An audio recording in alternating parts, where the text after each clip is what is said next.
Hello, everyone. We are going to cover the lesson on flowing text. This week, since this lesson is actually kind of short, we're going to cover two lessons back to back, but I will lecture each of them separately in their own lecture video. So we are going to cover this lesson on flowing text first, and then we'll move on to the next lesson, which is on editing text. So both of these lessons go together very nicely. In this lesson, we get to import text into text frames by flowing the text and formatting it by adding some paragraph styles. I'm going to go ahead and get the start and end file open.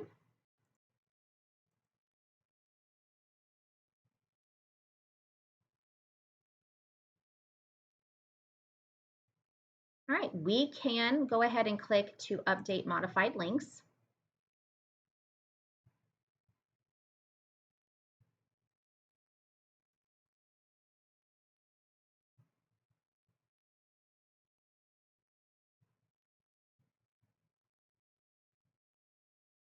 All right, on the end file, which I'm showing you the InDesign end file, I always supply the PDF end file for you. So when you open that PDF end file, you won't see this. But I wanted to talk to you about this for just a moment.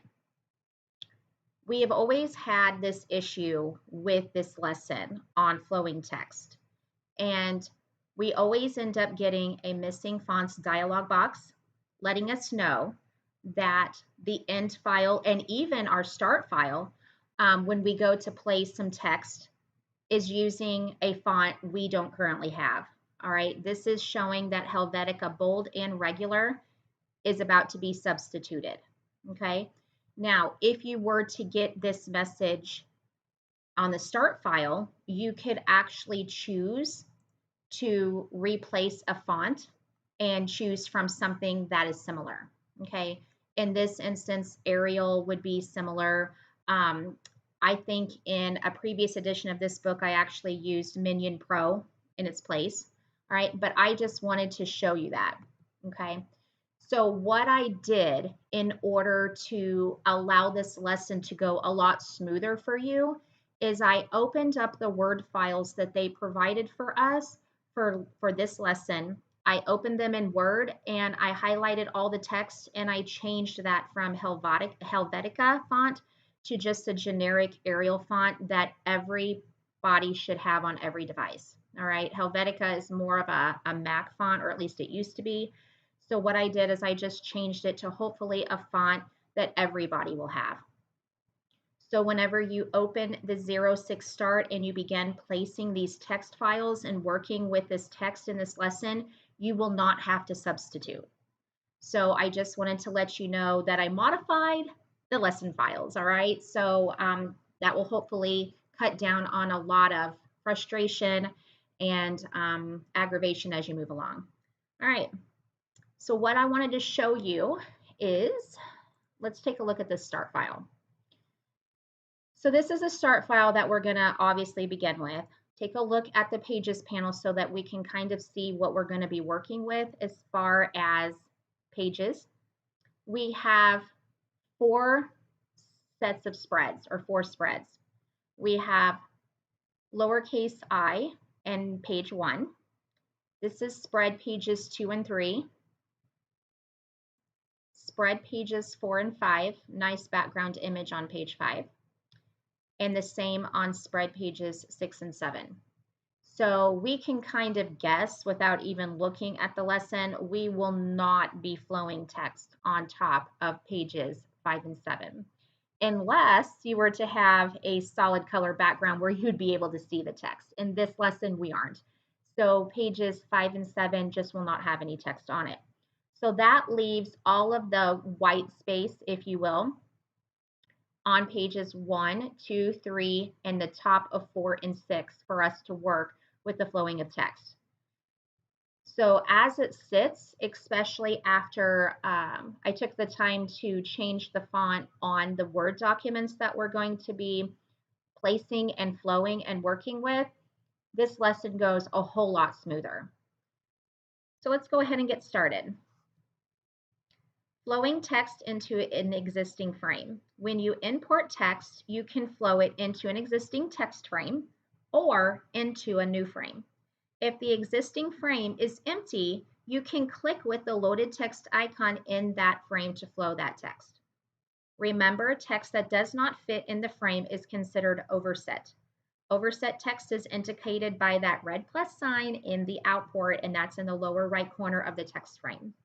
Pretty much every lesson this far, I pointed out overset text, so I know that we are clearly all familiar with that. I am going to begin by going to File and Place. And I am going to go ahead and open up the 06 underscore highlights. You will notice that it has today's date, the date that I'm actually doing this lecture video. Like I said, I went ahead and modified the data files because after all these years, I was just done with that. And in fact, our text doesn't even cover missing fonts for this lessons. And in past editions of this book, it's just been a hassle. So problem fixed. So let's go ahead and get this opened, 06 underscore highlights. I'm going to get my loaded text icon. You can see my icon of my cursor up here at the top. That's indicative that I have text loaded. It even gives us a little preview of what that text is. Since this text frame is existing on page lowercase I, I'm going to go ahead and make sure I just click inside that text frame. And it will go ahead and flow the text. We have one error, obviously. If I come and select this text box, we can see we have overset text. Don't worry about it. This whole lesson, we're pretty much going to have overset text until we are completely done, and then everything will be taken care of. And our pre-flight panel at the bottom should not show any issues, any overset text or anything when we are completely done. All right, I'm going to go ahead and save this. I'm going to do a File Save As, so that I don't overwrite my start file. Navigate to my homework folder. Click on lesson 6, and this is going to be saved as 06 flow text.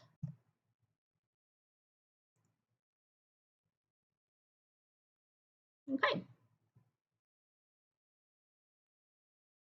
I'm going to use my type tool, put my cursor right in front of the word plant. I'm just going to do an enter on my keyboard, use my arrow key to go up one line. I'm going to turn on my caps lock, and we need to type peas, comma, please.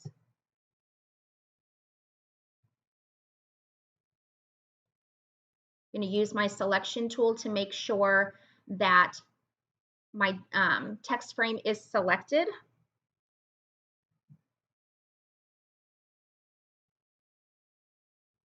Over here in my paragraph styles, the lesson file again has come in with pre-saved styles that they have created and saved for us, which is great. We have those available for us to use.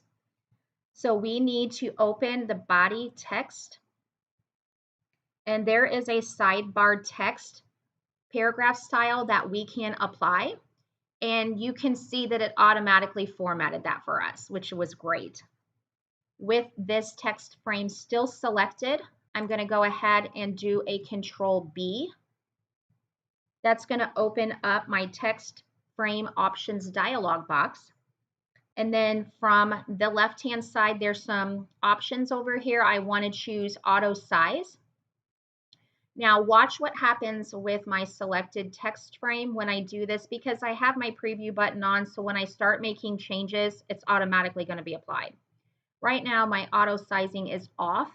Once I turn that on, I'm going to use height only, and I'm going to make sure that this one right here, the one in the middle, is selected. All right, this is kind of going by your bounding box. So it's using this one right here, and it's just auto adjusting the height on this text box for me. So now all of the text fits, and I no longer have overset text. Now you're probably thinking, could you not have just resized that text box? Absolutely, you could have. I just wanted to show you that there is yet another way to do that. Flowing text manually. Threading text is the process of taking an imported text file and flowing it across several connected text frames.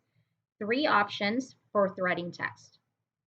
And I'm going to actually show you every single one of these. They are presented in the book, and we'll read about them and work those steps. You can flow text manually, which offers us the greatest control because we actually have to click the output of the text box with overset text to load the text and then click into the text box that we're going to place the text into. We also have flow text automatically, which is a time saver. That is using our Alt or Option button on our keyboard. And then we have flow text while automatically adding enough pages to hold all of the text. And that is using your Shift key. Okay, I'm gonna use my type tool and put my cursor in the text frame that is right underneath how to grow peas, please. And I'm gonna place by going to File and Place 06_peas. Okay, that's the second Word file I edited to make life easier for you.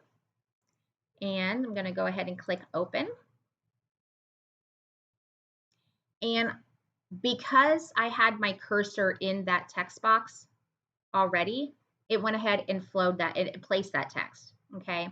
Now, if I were to select with the selection tool, obviously you can see this right here. I have overset text, and that is going to be a normal occurrence through almost this entire lesson. And as I had mentioned earlier, when we're completely done, you won't have overset text.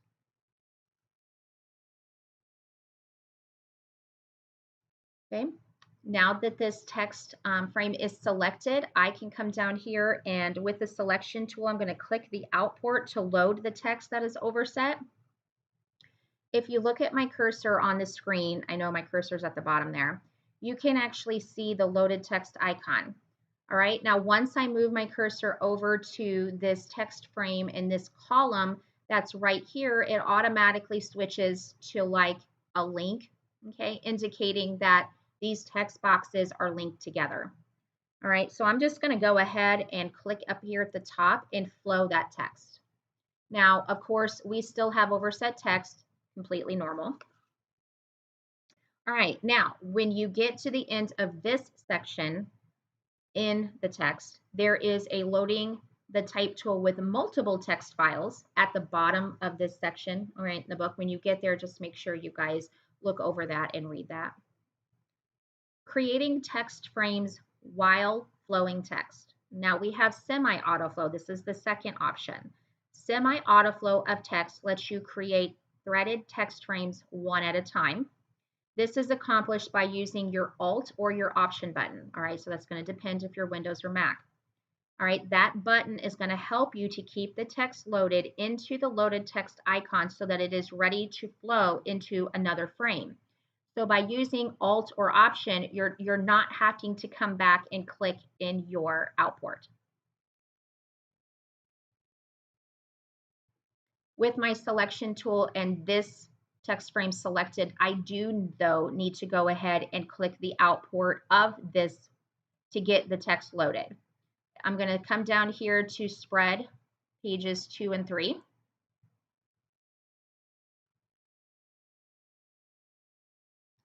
And on the left side over here, okay, what I'm going to do, I want you guys to notice my cursor. Once I hold down my Alt key, my cursor changed. It looks like it moved into a curved arrow that is facing down. So if I hold my Alt button, notice that it keeps the text loaded for me automatically, but that's just by using my Alt button. All right, so I'm going to go ahead and I'm going to click right here, and I'm going to just basically load that just in these 2 columns. Now, if you still have your Alt button held down and it keeps the text loaded, after you've placed it right here, you can just hit the Escape key on your keyboard and it will unload it, if you will. I wanted to show you guys a different way. Well, it's kind of similar, but there's another way to create text frames before you actually place the text. So the next topic in the book is creating threaded frames automatically. All right, don't confuse that with flowing text automatically. This is talking about just creating threaded frames for the text to go inside. Now, if you press your right arrow key on your keyboard as you drag with the type tool to create a new text frame, InDesign automatically will divide that text frame into multiple threaded frames. This concept, this feature may be very familiar to you because in the lesson on working with objects, we did that on page 4, which was that left page, the left side page, when we placed those 6 images. Remember using your up and your right arrow key to create a grid of 3 3 spots on the top and 3 spots on the bottom. So when we were done, it was like 3 columns of 2 rows. Same concept here by using your arrow key. But in this case, we're using our type tool to create basically text boxes, okay, using our arrow keys as we drag. Now you don't want any text loaded when you do this. So if you still have text loaded, press the escape key. I'm gonna just kind of scroll over here for just a second. I'm gonna get my type tool, that's T on my keyboard, and up here in the upper corner, all right, I am going to start dragging, and as I drag down, I'm basically just creating one frame. But if I hit my right arrow key one time, it splits that into a grid of 2. All right, so when I do this, I'm going to drag all the way over, and I'm going to fill that area. It's going to create 2 text frames together at the same time. Okay, that's pretty cool. All right, so what I just need to do now is just come back over here and get my selection tool, click my output, come over here and click inside, and it will go ahead and flow it. Now, you may have wondered, okay, on these, we had to click this one and flow it here. Well, when we created basically a threaded frame, all right, using our arrow key with the type tool, it automatically threaded them at the same time.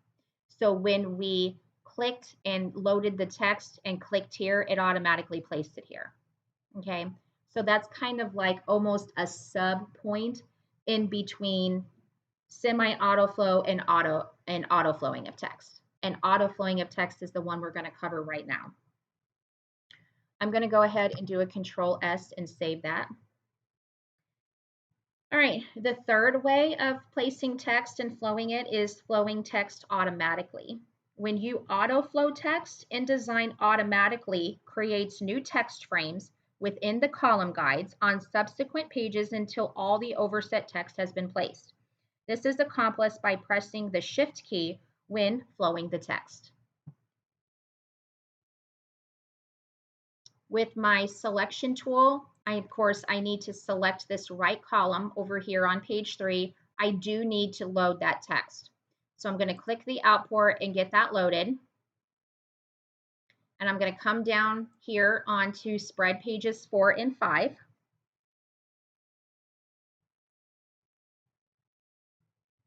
And I'm going to hold my Shift key down. And I'm going to click. Okay. All right. So if we take a look at the Pages panel, it's basically flowed all of the text. If I scroll down here to page 7, it's flowed the text all the way up here. So it took care of everything. It created the threaded text frames and it flowed everything. Now, if we would not have had enough room, it would have added like spread pages 8 and 9 and 10 and 11, and it would have kept going until we had enough room. All right. So that's what that will continue to do for you. So since I edited the data file and changed that to Arial for the 06_ps.docs, everybody's should probably look like what mine does on the screen. Okay. I know because I worked it just to be certain. So even though the end file shows additional blank pages down here, it flowed it probably at least all the way to pages 8 and 9 using Helvetica as a font. And then by the time we finish the lesson, we are actually back up here where we need to be on page 6. Now, could you delete these pages? Absolutely, you could. You could just select them and delete them if you have extra blank pages, okay? But when I finished working this, I didn't have any extra pages. It didn't actually go beyond page 7 for me. Okay. So what I want to do before I go on is I want to kind of explain about placing large amounts of text from a Word file. Okay, we have the same problem when I work with placing text in web pages on websites and stuff like that when they're Word files. Okay, so if I were to show you what those Word file, what that 06_Ps Word file looks like, okay, it's just basically, it's just the text with all of the different headings here, like picking peas, and it has all of the information and so on and so forth, okay? It's not formatted per se, but there is a lot of enter, okay? So this is an enter to get down here, then picking peas, there's an enter here, and then an enter to get down, to create those extra blank lines, okay? When we are working in desktop publishing, we don't like those extra blank lines.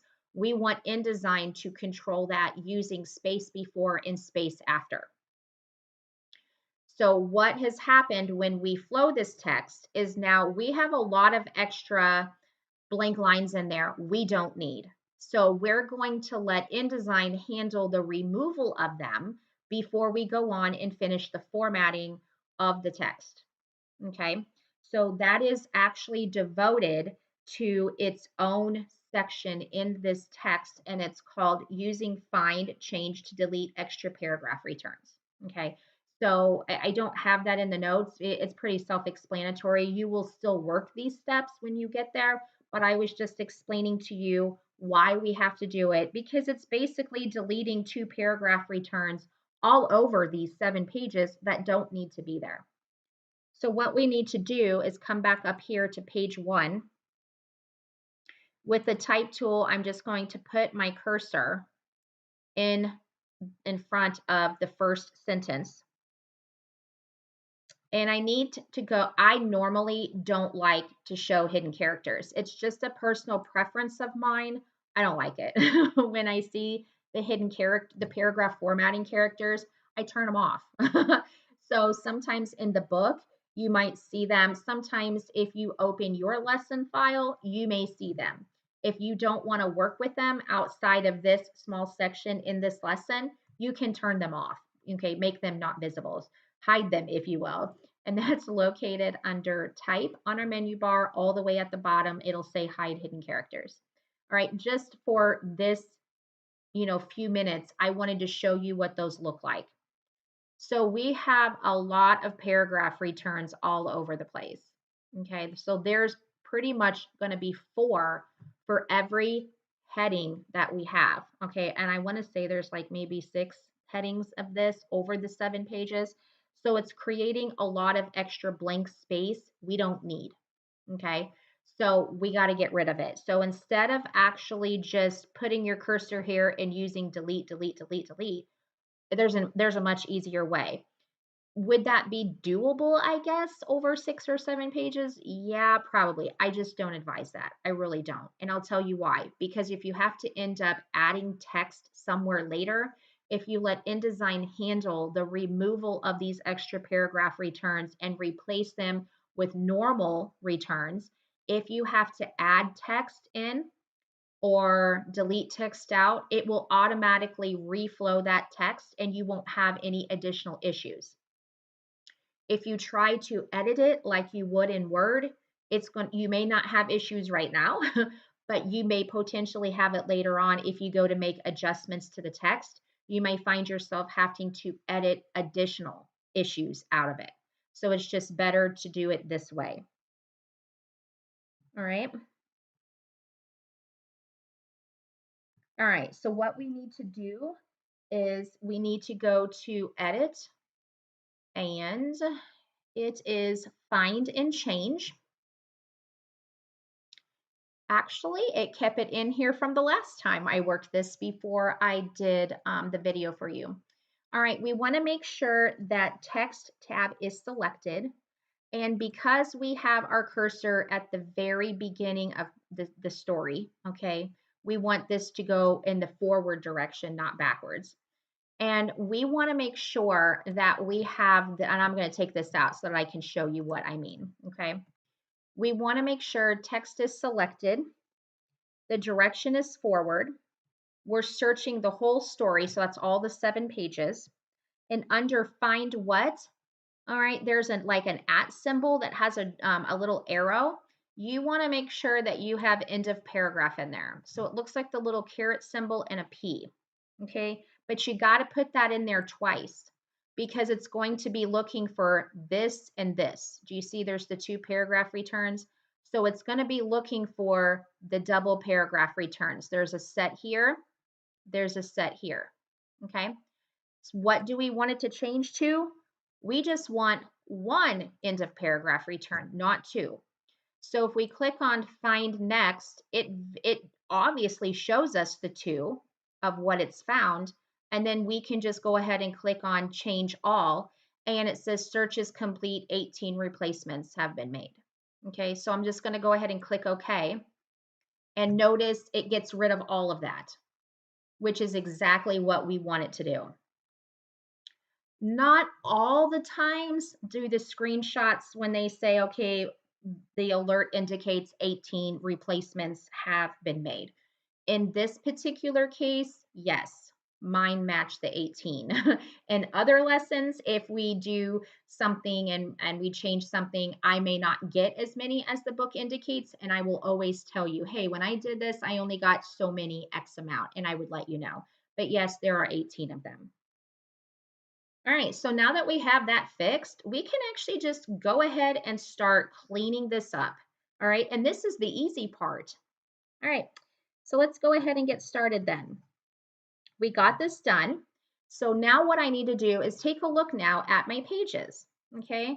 So we're over here still at page 7, but here's the thing.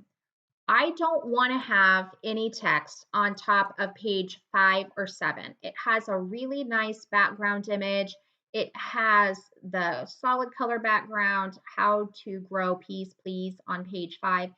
So I don't want text here, okay? I don't even want to fill this with a solid color background in order to be able to see it. That would be an option, but that's not what we're going to do in this particular lesson. So what we need to do is we need to use our selection tool and select both of these. I'm just going to shift click.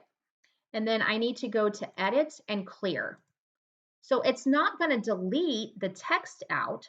All right, it's because if I go up to page 7, now we have overset text. So what did it do? It basically just removed it from page 5 and reflowed it onto page 6. And page 6's text reflowed up into page 7. All right, we need to do the exact same thing on page 7 and select these 2 text boxes and go to edit and clear. So yes, we are going to have a lot of overset text, and that's okay. We're going to fix it. Now we're going to come back up here to page 1. I'm going to put my cursor, but I got to do that with the type tool right here at the very beginning. And I'm going to go to edit and select all. All right. Notice if your pages panel is open or if you're paying attention to my pages panel, you can see that it got all of the text, which is great. By doing a select all, it's even getting the text that's overset that I can't see and select by just grabbing the type tool and doing a drag over it to highlight it. So really putting your cursor in something or select, if it's something small, like a text box, you can use your selection tool and select the text box and do a select, edit select all. If you've got multiple pages of threaded text, you can put your cursor at the beginning and do an edit select all, and it will make sure it gets everything you can see as well as the overset text that you can't see. All right, and then what we need to do after we select all, we're going to come over to our paragraph styles and then make sure your body text is open and apply the body paragraphs. When I do that, it automatically changes from that big kind of sans serif font into a smaller serif font. So it's going to be a lot easier to read and it looks a lot better on screen, as well as if it was printed. Now, just making that change to a paragraph style that is body paragraph, let's take a look now and look how much space we saved just by applying a paragraph style. We're no longer overset text. Look, no errors. And we still have plenty of room. How neat is that? All right. Going to go back to page 1, put my cursor in where at the beginning where it says peas grow well with heavy, moist soil. And in the paragraph styles, there is a drop cap. All right. I love drop caps. I'm just going to be honest with you. I do have drop caps as a requirement in all of our portfolio projects that we're going to do. It's only used one time. All right, not on every page, not every time there's a new heading or subheading. It's only used at the very beginning. Okay, and in this case, it's right here. It's a drop cap because it legit just drops 2 lines. Now, we're going to talk more about drop caps in another lesson. This one is formatted to drop 2 lines. So it gives it that dramatic, like bold, this is where the article, this is where it begins. And you can see that it's very nicely done. So this is something very easy to do. You guys are going to learn to do it, yourself. And then you're going to also include that in your portfolio projects, at least on probably 2 of the 4, because the Italian menu probably wouldn't warrant it, or the toy catalog, but some of the other ones definitely. So yeah, this is a great little addition. It's a great feature, and it just kind of makes your document look very professional. And it also lets the reader know this is the beginning. You're probably used to seeing that in newspapers and magazine articles as well. Okay, so now we've done all of this. We've got just a little bit of adjusting to do. Okay, so we need to come in here and do some, let's see, I need to adjust this out. All right, you can see that we are actually on top of text that already exists at the bottom in a nice image. So with the selection tool, you can just come down here and resize. It's going to flow to the next page, okay? And that's what it's supposed to do because these are all threaded. All right, so now this does not overlap and overhang, but if we come down here into page 6, it's now shoved the text down into the bottom here. Very easy to do. Doing the same thing with the selection tool, just resize this. And what it's going to do is just simply move that over to the next column. I'm going to do a Control S and save that.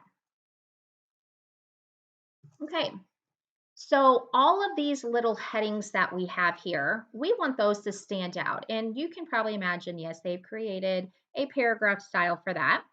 So let's go ahead and fix that, okay? You can do that from page 6 and go backwards. I'm just going to do it from page 1 just so we make sure that we have all of them included.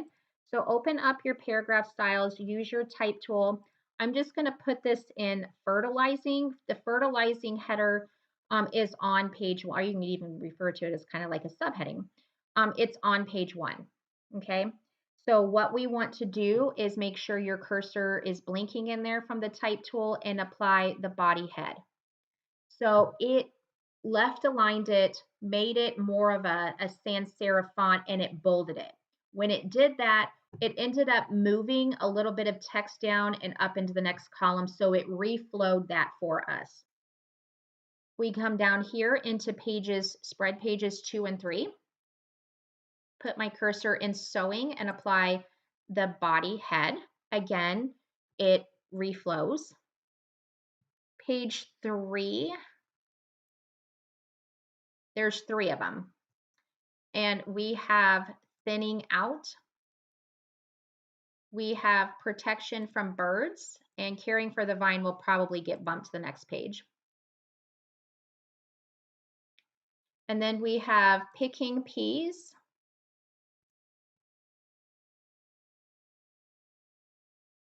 And we have follow crops. Now, I think you can now appreciate by using the, like find and change, by taking out the double paragraph returns and only using a single one, you can see that now everything we're doing, because all of these text frames are flowed, whether manually, or semi-auto flow or auto flow, all of those text frames are linked, all right, from the output of one to the import of another. So as we move text, apply paragraph styles, edit it, and do whatever it is we need to do, it automatically reflows. And that's exactly what we want it to do. All right, so this is why we take the necessary steps to allow InDesign to take care of that for us. All right, so I would like to make sure that you guys read about adding pages while flowing text. It's at the end of that section. Moving on to adjusting columns. You never just want to use your enter key to create white space. Okay, it totally goes along with just removing all those paragraph returns out of a Word document. All right, we don't just want to enter to create blank lines. Okay, so normally if we need to create white space, and we'll learn this in upcoming lessons, we use space before and space after in the paragraph panel. But from it was the lesson on working with objects with the flower write-up. We had the 6 flower write-up. We did use a column break in that lesson. Okay, so they bring that up again here, all right, about using column breaks. So we don't just use the enter key to adjust our white space and make that text forced into another column, okay?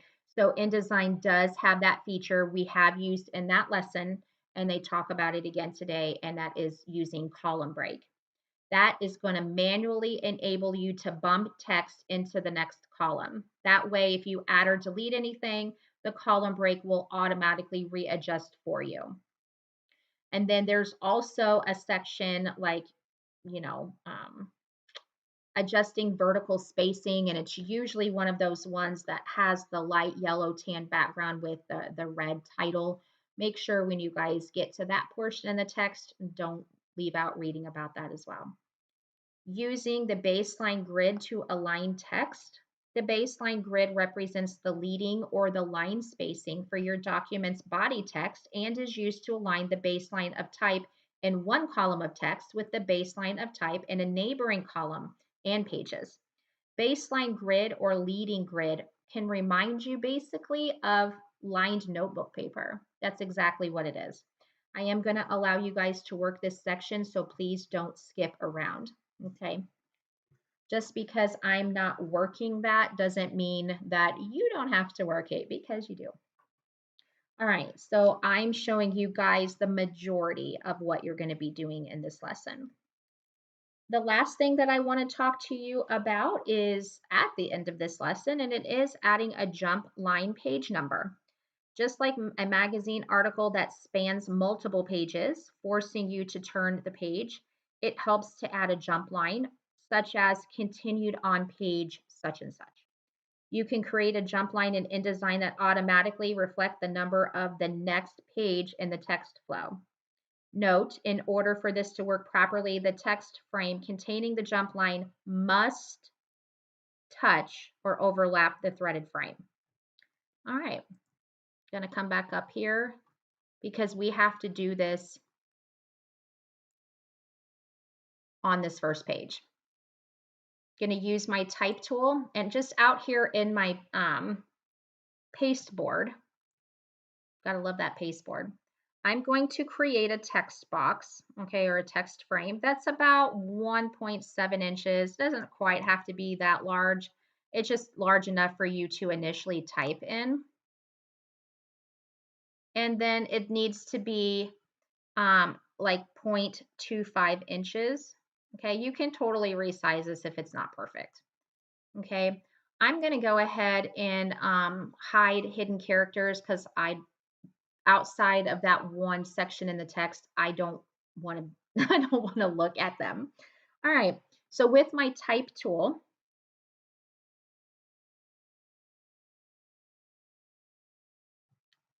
I'm going to move it first. I'm going to grab a hold of this with my selection tool. I'm going to drag it over here. And this thing has got to touch the text frame that has the text in it. Okay, it just has to. It's just the way it is. So make sure that it touches the bottom of that text frame, that margin guide there. All right, now I'm going to put my cursor in here. And I'm going to type P's continued on and a space. All right, now I'm going to right click and I'm going to go to insert special character and markers. And we're not going to do current page number like we did in the lesson on setting up, a document and working with pages. We want to do next page number.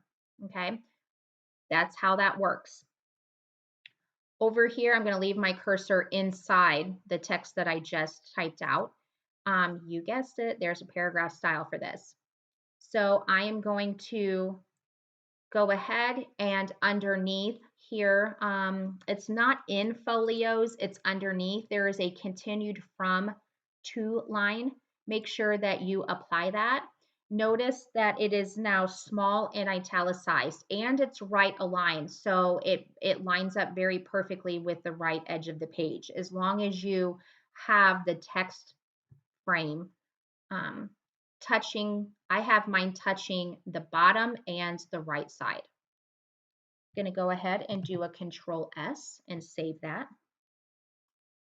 And that ends this lesson on flowing text. Now let's go ahead and take a look. I am going to fit spread in a window. And I am going to come back up here and let's just kind of take a look. So here is what I have. And then this was the end file. Okay, just noting some slight differences, not a big deal. If your headings, for sewing, thinning out, and protection from birds, if there's some slight variation here, you might say, oh, okay, well, I don't have on this page, 2 lines. I maybe have 3. Don't worry about it. Okay. I'm just after making sure you guys understand these concepts, and yours should look very similar, if not close to mine. And then if I come down here into spread pages 4 and 5,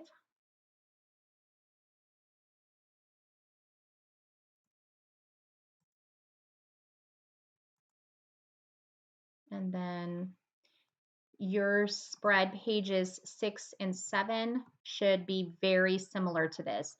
Even if yours ends a little farther up to the top of this column, or maybe in the middle or towards the bottom, you still get the gist, okay? So there's a couple of things I did not cover when I was working this lesson, especially on baseline grid. Make sure, again, if you're following along in the book and all of my lecture videos, you're pausing to make sure that you get everything in the book that maybe I don't cover.